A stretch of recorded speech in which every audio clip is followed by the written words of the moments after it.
세계 증시는 빠르게, 우리 증시는 폭넓게 3분 증시입니다. 연합인포맥스 정윤교 기자와 함께합니다. 안녕하십니까? 안녕하십니까? 네, 먼저 간밤에 했었던 미국 증시 상황부터 정리해 주시죠. 네, 간밤 뉴욕 증시는 기업 실적에 따라서 지수별로 혼조세를 나타냈습니다. 다우 지수는 IBM이 고전하면서 하락했지만 S&P 500과 나스닥은 테슬라의 약진에 힘입어서 올랐습니다. 3대 지수 보겠습니다. 다우 지수는 전장 대비 0.33% 하락했고요. S&P 500 지수는 전장보다 0.21%, 나스닥 지수는 전장보다 0.76% 상승하면서 장을 마쳤습니다. 어제 증시를 끌어내렸던 미 국채 금리 급등세는 주춤했습니다. 어제 10년물 국채 금리는 3개월 만에 최고치 4.26%까지 올랐었죠. 간밤에는 10년물 국채 금리가 4.2% 밑으로 내려갔고요. 금리 우려가 약간 누그러진 사이 주요 기업 실적이 지수별 장세를 갈랐습니다. 네, 종목별로 흐름도 살펴보죠. 어제 장 마감 이후에 조짐을 보였습니다만 테슬라가 엄청 많이 올랐네요. 네, 간밤 테슬라 주가는 정말 많이 올랐습니다. 전장 대비 22% 가까이 폭등하면서 시장을 떠받쳤는데요. 어제 장마감 후 발표한 3분기 실적이 호조를 보인 데다 일론 머스크 테슬라 최고 경영자가 내년 매출 성장률을 20%에서 최대 30%로 높여 잡은 영향입니다. 테슬라 시가총액은 단숨에 1,400억 달러 넘게 불어났고요. 테슬라의 급등은 간밤 S&P 500 지수와 나스닥 지수의 상승을 견인했는데요. 반면에 다우 지수를 짓누른 건 IT 기업 IBM의 실적에 대한 실망감이었습니다. IBM의 3분기 매출은 시장 예상치에 못 미치면서 주가가 6% 급락했고요. 방산항공 장비 기업 하니웰도 전망치를 하회하는 매출을 발표하면서 5% 밀렸습니다. 한편 항공우주 기업 보잉은 노조 파업이 5조째 지속되고 있는 가운데 노사 간 새로운 잠정 합의안이 조합원 투표에서 부결됐다는 소식에 주가가 1.2% 낮아졌습니다. 네, 그리고 몇몇 새로운 경제 지표들이 나왔는데 개선세를 나타냈다고요? 네, 간밤 발표된 미국의 경제 지표들은 미국의 경제 상황이 개선되고 있음을 일제히 시사했습니다.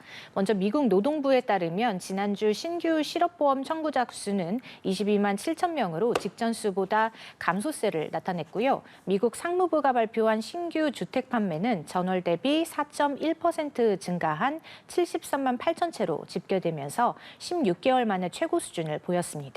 미국의 기업 활동도 증가세였는데요. S&P 글로벌이 집계한 10월 제조업 구매 관리자 지수는 47.8, 서비스업 구매 관리자 지수는 55.3으로 집계되면서 두 수치가 모두 2개월 만에 최고치를 기록했습니다.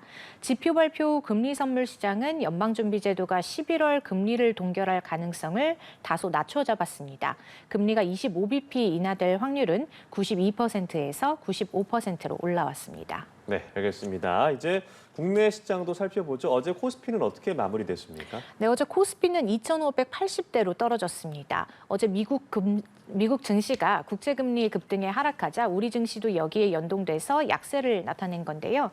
코스피 종가는 전장 대비 0.72% 내린 2,581.03이었고요.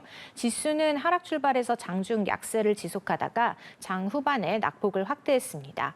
어제 미국 증시가 조정을 받은 데다 오전 중에 발표된 한국 GDP 성장률도 부진하게 나오면서 투자 심리는 악화했고요. 투자 주체별로는 외국인과 기관이 순매도하면서 지수를 낮췄습니다. 네, 종목별로 살펴보자면 SK하이닉스 어제 사상 최대 실적을 나타내면서 주가도 올랐죠? 네, 어제 SK하이닉스는 3분기 실적을 내놨는데요. SK하이닉스의 3분기 영업이익은 7조 300억 원으로 전망치였던 6조 7천억 원을 웃돌았습니다. 고대역폭 메모리 HBM 효과로 사상 최대 실적을 거뒀고요. 삼성전자의 반도체 영업이익도 뛰어넘은 것으로 추정됐습니다. 이날 SK하이닉스 주가는 장중 3% 넘게 오르면서 20만 원대를 회복하기도 했는데요. 종가로는 전장 대비 1.12% 상승한 19만 8,200원에 거래를 마쳤습니다. 반면 삼성전자는 엊그제 모처럼 2% 넘게 급등했지만 다시 하락세로 돌아섰습니다. 어제 삼성전자는 4% 급락하면서 5만 7천 원 선도 깨졌고요. 또다시 52주 신저가를 기록했습니다. 네, 그리고 경영권 분쟁 중인 고려아연은 코스피 시장에서 가장 비싼 주식이 됐다고요? 네, 맞습니다. 어제 고려아연은 지분 경쟁이 계속될 거라는 전망에 상한가로 치솟았습니다. 고려아연 주가는 장 초반부터 급등세를 보이다가 단숨에 최고 기록을 갈아치웠는데요. 전장 대비 29.9% 오른 113만 8천 원에 장을 마쳤고요. 최윤범 고려아연 회장 일가와 영풍 MBK 파트너스 양측이 장내 매수 2차전에 돌입할 거라는 기대감이 반영됐습니다. 고려아연 주가는 지난 9월 초 공개 매수를 시작한 이후에 100% 넘는 폭등세를 이어왔는데요. 시장에서는 고려아연의 투기성 매수세가 몰리고 있다면서 과열 양상을 경계하는 목소리도 커지고 있습니다. 네, 알겠습니다. 오늘 말씀 여기까지 들어보죠. 지금까지 3분 증시 연합인포맥스 정윤교 기자와 함께했습니다. 고맙습니다. 고맙습니다.